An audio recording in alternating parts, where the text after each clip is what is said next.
caminhar nesse provérbio. Provérbio de número 7, versos de 1 a 3.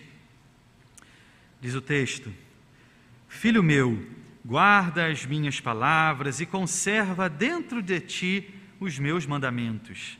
Guarda os meus mandamentos e vive a minha lei como a menina dos teus olhos.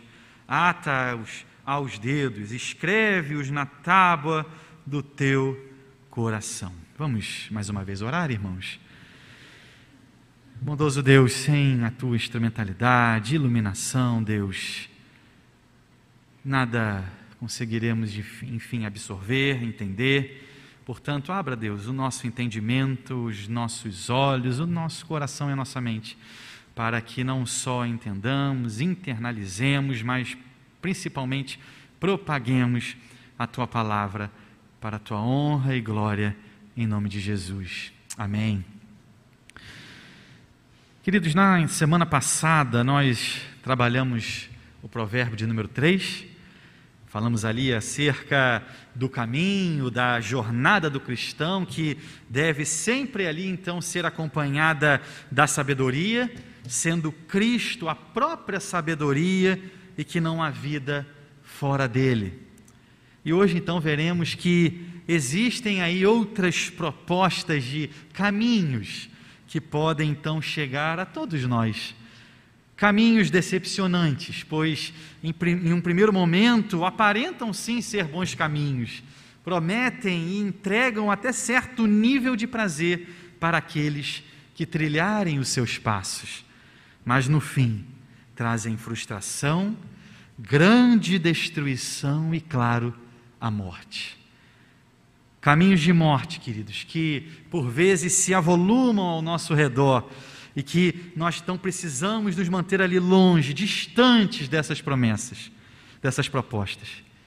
Em Êxodo 20:14, queridos, Deus não dá tão somente uma orientação ou mesmo ali uma dica ao seu povo.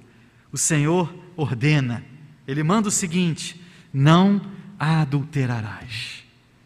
De acordo com esse mandamento, a intimidade sexual fora do casamento é errada, mesmo que ocorra com dois adultos, com consentimento ali de ambas as partes.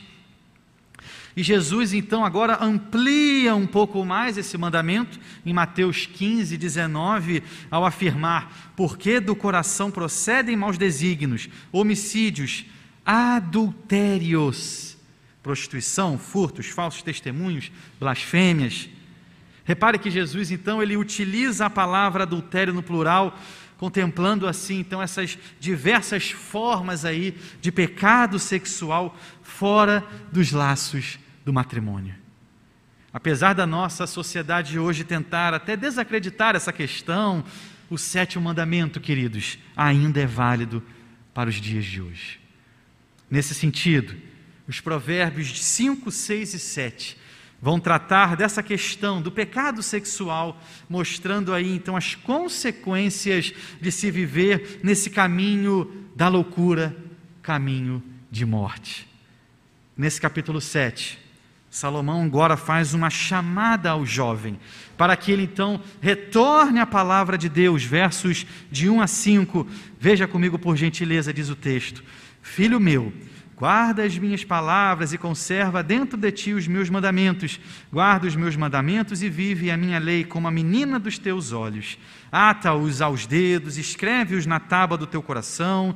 Dize à sabedoria: tu és minha irmã, e ao entendimento chama teu parente, para te guardarem da mulher alheia, da estranha que lisonjeia com palavras. Guardar os mandamentos de Deus, queridos, é uma questão de vida ou morte. A expressão aqui desse verso de número 2, para guardar a lei como a menina dos teus olhos, se refere ali à pupila do olho. Nós protegemos os nossos olhos, pois eles de fato são muito valiosos, essenciais para iluminar, orientar o nosso caminho. Da mesma forma, devemos proteger e honrar a palavra de Deus que nos ilumina, que nos orienta. E veja, grande parte dos pecados sexuais começam justamente nessa parte tão sensível e delicada que são os nossos olhos. Mas não se engane, o cerne do problema, do pecado, é o coração. Se amamos a sabedoria de Deus como amamos os nossos parentes, familiares queridos, certamente não teremos esse desejo ilícito nos dominando, ditando as regras das nossas vidas. Essa chamada então aqui, de retorno à palavra de Deus, é extremamente importante a todos nós. Quando vivemos uma vida em intimidade com o Senhor, percebemos a tentação ali, se aproximando, e com isso, reunimos força em Cristo, para não ceder, assim como é orientado esse jovem aqui no provérbio.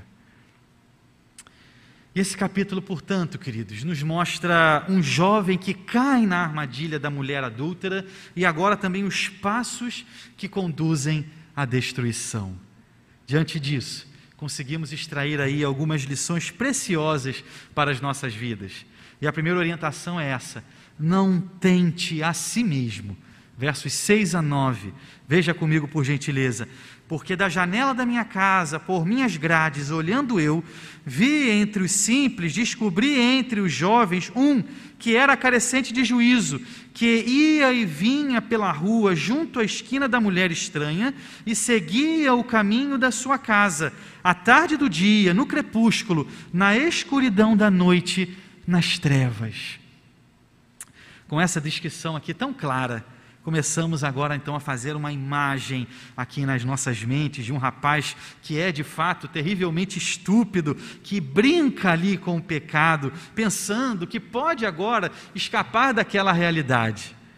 Na verdade, ele está tentando a si mesmo, se então colocando em apuros.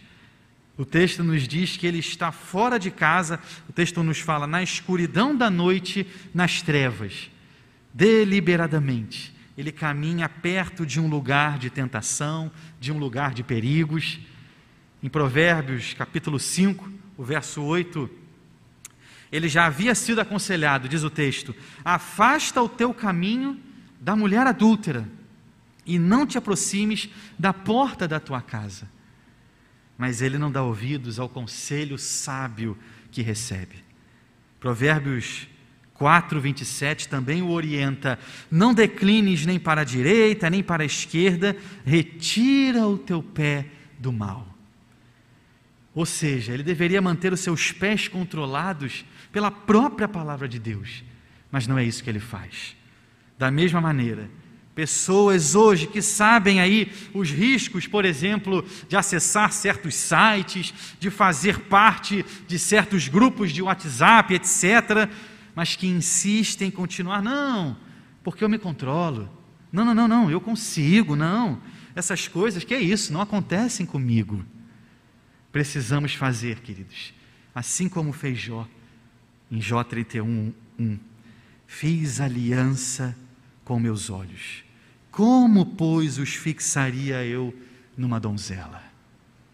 Ou mesmo como fez José, quando foi tentado pela mulher de Potifar e fugiu dali, daquela situação tão clara de tentação. Não podemos evitar, queridos, que a tentação nos chegue, mas podemos sim evitar certas situações em que acabamos tentando a nós mesmos. Justamente quando você pensa ser suficiente, forte, muito cuidado. Como escreve então o apóstolo Paulo em 1 Coríntios 10:12, aquele, pois, que pensa estar em pé, veja que não caia. Se nesse primeiro momento o jovem tenta a si mesmo, agora ele é tentado pela mulher. Por isso, nossa segunda orientação é cuidado com as propostas indecentes. Versos 10 a 20, veja comigo. Eis que a mulher lhe sai ao encontro com vestes de prostituta e astuta de coração, é apaixonada e inquieta, cujos pés não param em casa, ora está nas ruas, ora nas praças, espreitando por todos os cantos. Aproximou-se dele e o beijou, e de cara imprudente lhe diz: sacrifícios pacíficos tinha eu de oferecer, paguei hoje os meus votos, por isso saí ao teu encontro a buscar-te e te achei. Já cobri de colchas a minha cama, de linho fino do Egito, de várias cores, já perfumei o meu leito com mirra, aloés e cinamomo. Vem, embriaguemo-nos com as delícias do amor até pela manhã, gozemos amores, porque o meu marido não está em casa, saiu de viagem para longe, levou consigo um saquetel de dinheiro, só por volta da lua cheia ele tornará para casa. Como um animal, queridos, pronto ali para o bote, aquela mulher olha da sua janela, pronta agora para atacar uma presa. E o texto nos afirma que ela é casada com outro homem, mas o seu marido está em viagem e ela então se veste como uma prostituta para atrair aqueles que procuram os seus serviços. Ela deseja ganhar dinheiro, entretenimento, enquanto o seu marido está fora. Procura vítimas nas ruas e agora vê ali uma delas à sua porta. Ela o agarra, o beija, o convence de que aquele é o momento certo para ele visitá-la. A mulher apela para o ego do rapaz, ao fazê-lo agora pensar que é alguém ali muito especial. Ela faz crer que jamais ofereceria a outro aquilo que oferece a ele. Apela também para a sua imaginação, descrevendo ali a sua linda cama e as especiarias caras que perfumam aquele ambiente. E claro, garante que ninguém ficará sabendo e que seu marido ficará fora por muitos dias. Os dois terão aí tempo de sobra para se entreter. Perceba, queridos, como essa tentação é semelhante à da serpente lá no Éden. Gênesis 3, de 1 a 5, nos afirma: mas a serpente, mais sagaz que todos os animais selváticos que o Senhor Deus tinha feito, disse à mulher: é assim que Deus disse, não comereis de toda a árvore do jardim? Respondeu-lhe a mulher: do fruto das árvores do jardim podemos comer, mas do fruto da árvore que está no meio do jardim, disse Deus, dele não comereis, nem tocareis nele, para que não morrais. Então a serpente disse à mulher: é certo que não morrereis, porque Deus sabe que no dia em que dele comerdes, se vos abrirão os olhos, e como Deus, sereis conhecedores do bem e do mal. Há uma questão aqui muito clara, queridos, objetiva que Deus coloca. No caso do primeiro casal, eles não poderiam comer o fruto de uma determinada árvore. E o que a serpente faz? Trabalha exatamente essa questão do ego, afirmando que eles serão como Deus, conhecedores do bem e do mal. A proposta da mulher adúltera é uma proposta semelhante, oferecendo ali prazer sexual de forma completamente deturpada. Um prazer momentâneo, mas que traz consequências devastadoras. Um comentarista, David Atkinson, ele afirma que essa proposta indecente da mulher adúltera nada mais é do que uma grande mentira, uma vez que não há qualquer compromisso entre ambos, mas na verdade um caminho muito claro de tensão e destruição. Propostas, queridos, ofertas, caminhos tortuosos, são então esses caminhos perversos. Provérbios 2, 13 e também o verso 15 nos afirmam: os que deixam as veredas da retidão para andarem pelos caminhos das trevas, e aí o verso 15 fala, seguem veredas tortuosas e se desviam nos seus caminhos. Muito cuidado com essas veredas tortuosas. A tentação, ela é assim, ela é sedutora, porque há algum tipo de prazer nela, mas não se engane, são consequências enganosas e extremamente destrutivas. Se lá no primeiro momento o jovem tenta a si mesmo, e agora aqui no segundo ele é tentado pela mulher, nesse terceiro momento ele tenta ao Senhor. Portanto, a nossa terceira orientação é muito clara: não tente ao Senhor.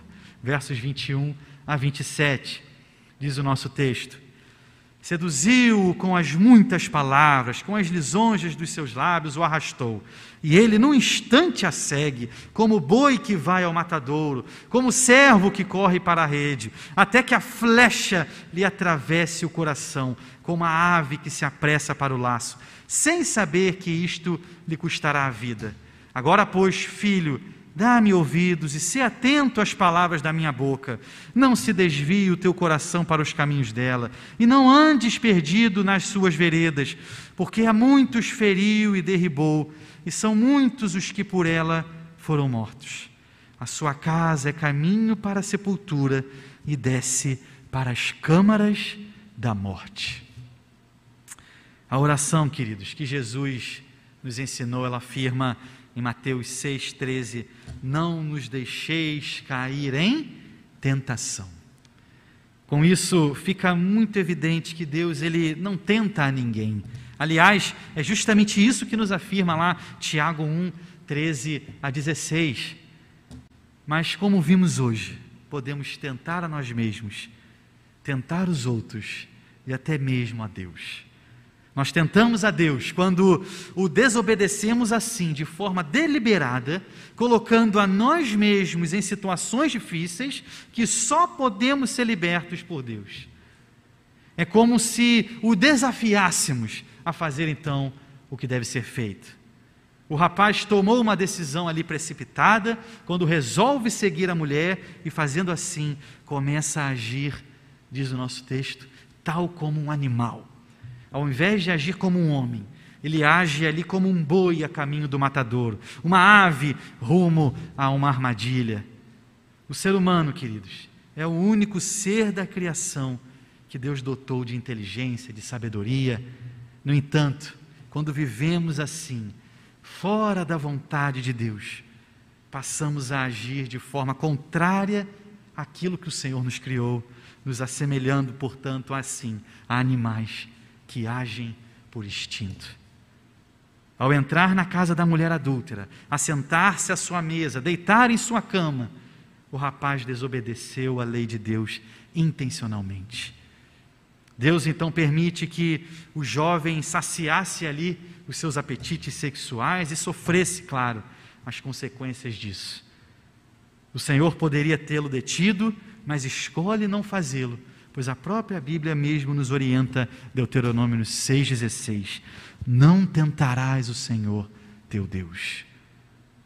Se ao invés de tentar ao Senhor, o jovem tivesse dado ouvidos à voz do Senhor, verso 24, olhado para dentro de si e mantido um coração voltado para Deus, verso 25, olhado para frente, vendo assim agora as consequências daquele terrível pecado, versos 26 e 27, teria retornado, fugido daquela situação, como falamos há pouco, fez José, se desvencilhando ali das garras da mulher de Potifar, então fugindo do pecado.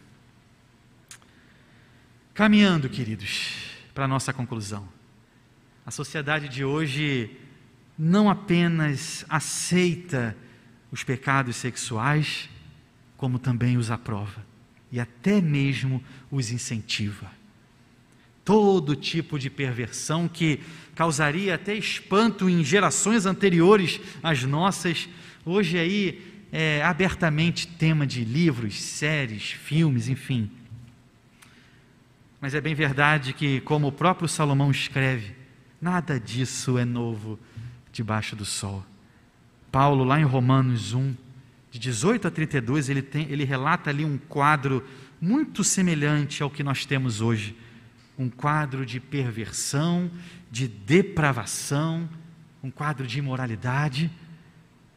E diz Paulo que essas pessoas mudaram a verdade de Deus em mentira, adorando e servindo a criatura em lugar do Criador. Romanos 1, 25 nos fala isso. E veja, até mesmo o conceito do que é pecado para essas pessoas é como se fosse um conceito retrógrado, um conceito antiquado. Afinal, é normal, é o que todos fazem, que é isso? Mas, queridos, o Evangelho ainda é o poder de Deus para a salvação. Cristo pode sim transformar a vida das pessoas. Não basta nós cristãos protestarmos contra o que é o mal, o que é pecaminoso. Se nós somos os primeiros a pecar, a ir por esse caminho, nessa direção, devemos, queridos, praticar aquilo que é bom, proclamando as boas novas, de que sim, os pecadores podem ser transformados em novas criaturas em Cristo Jesus. Um comentarista, Warren Wiersbe, ele afirma: se o mundo tivesse mais luz, haveria menos trevas. Se o mundo tivesse mais sal, haveria menos corrupção.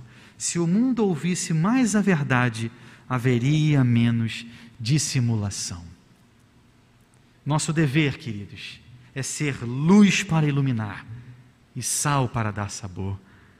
Que possamos olhar para Cristo, a sabedoria de Deus nesses tempos tão difíceis que nós vivemos, e buscar nele a força, a confiança, a segurança de viver uma vida que o agrade, uma vida que o louve, uma vida que verdadeiramente o honre e o glorifique. Amém, irmãos? Vamos ter um tempo de oração silenciosa, e você vai poder aí, com o Senhor, ter um tempo onde você pode, quem sabe, abrir o seu coração.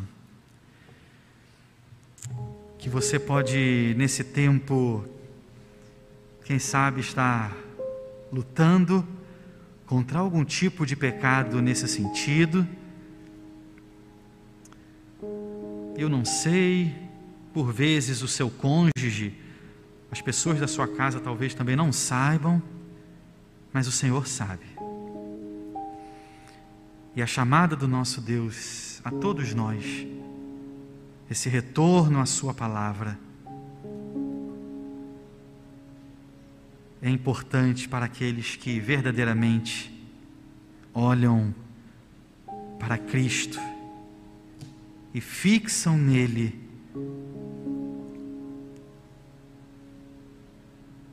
como alvo, como objetivo de suas vidas. Não é por acaso que o Senhor te chamou para ouvir essa palavra, que você encontre sensibilidade para que verdadeiramente possa tratar o seu coração, desejos, tentações e por vezes pecados.